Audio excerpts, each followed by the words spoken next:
News, বাংলায় খবর, বাঙালির খবর। অন্যায়ের বিরুদ্ধে তো অবস্থান গ্রহণ করতে হবে।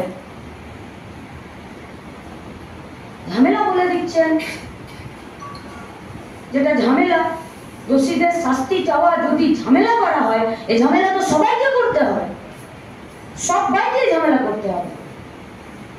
এ তো আর অন্য কোনো উপায় নেই। আমরা খুব চিন্তিত।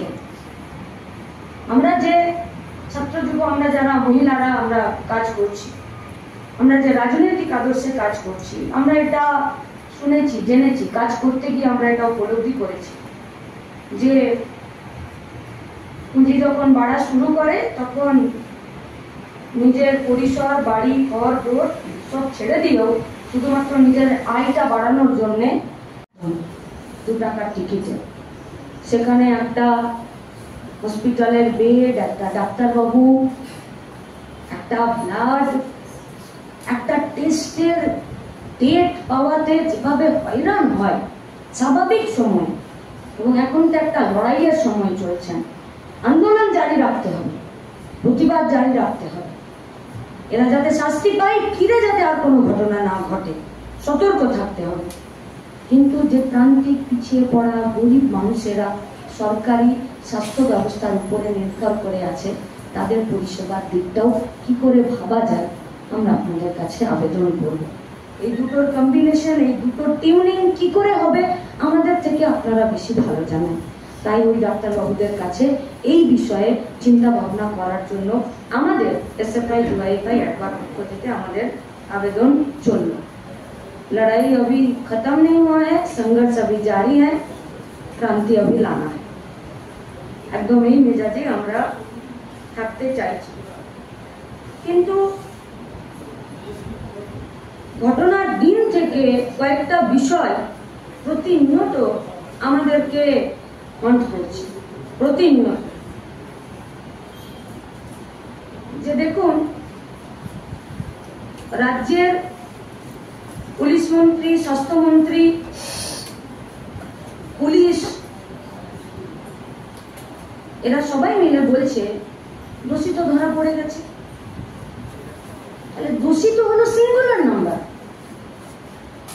দোষীদের হলো তো প্লুরাল। এই ঘটনায় কি কেউ একাদোষী?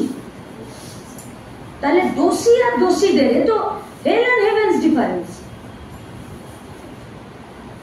তাহলে দোষীকে সামনে রেখে দোষীদেরকে আড়াল করার চেষ্টা, তো মেনে নেওয়া যায় না। কেন করছেন? পুলিশের এই কাজ কেন, কিসের জন্য? পোস্টমর্টম রিপোর্ট তো যা বেরিয়ে গেছে বাইরে, সত্য মিথ্যা তার যাচাই, তার ডিফেন্স, যা করার যারা করার তারা করবেন, যারা দায়িত্বে আছেন। ট্যাক্সের টাকা মানুষের ভোট, যাদেরকে দায়িত্ব দিয়েছে নিরাপত্তাকে সুরক্ষিত করার জন্য, আপনারা বলবেন। কিন্তু পোস্টমর্টম রিপোর্ট তো বেরোলো, সেখানে তো দোষী বলছে না, সেখানে তো দোষীদের বলছে, একাধিক ব্যক্তি। তাহলে বারবার কেন বলছেন দোষীকে ধরেছি, দোষীকে ধরেছি? কি আড়াল করতে চাইছে? আচ্ছা, আমরা জানতে চাইছি পরিবারকে কে ওই মহানুভব ব্যক্তি যিনি ফোন করে বলেছিলেন যে মেয়েটি সুইসাইড করেছে, কে কে তাকে নির্দেশ দিল পরিবারকে জানাতে যে সুইসাইড করেছে? সুইসাইড করা মেয়েটির যা ছবি পাওয়া যাচ্ছে, একটা বাচ্চা ছেলে দেখে বলে দেবে যে এটা কি ঘটছে। আর আপনারা তো স্বাস্থ্য ব্যবস্থার সাথে যুক্ত, আপনারা তো ডাক্তার, আপনারা তো ওই নিয়ে রাত দিন আছেন। আপনাদের কাছে তো আমরা নাড়িটা বাড়িয়ে দিই যে দেখেন তো আমার কি রোগ হয়েছে, আপনারা তো নাড়ি টিপে বলে দেন এই টেস্ট করতে হবে। একটা ব্রুটালিটিতে শিকার, নারকীয় তাণ্ডব, নারকীয় অত্যাচার যে মেয়েটার উপরে হলো, আপনারা বললেন সুইসাইড করেছেন। কি লুকাতে চাইছেন? কি আমরা প্রশ্ন করতে চাইছি যে পরিবারের মৃতার মা বাবাকে কেন 3 ঘন্টা অপেক্ষা করতে হলো? তার মেয়েকে একবার দেখার জন্য? কোন পুলিশ অ্যাক্টে, ভারতবর্ষের সংবিধানের কোন ধারাতে আছে যে মরে যাওয়া মেয়েটার মা বাবাকে একবার টালা থানা, একবার এখানে 3 ঘন্টা অপেক্ষা করতে হয় নিজের ওই মরে যাওয়া, যাকে ভেবেছিল, স্বপ্ন দেখেছিল যে মেয়েটা ডাক্তার হবে, তার মুখটা দেখার জন্য?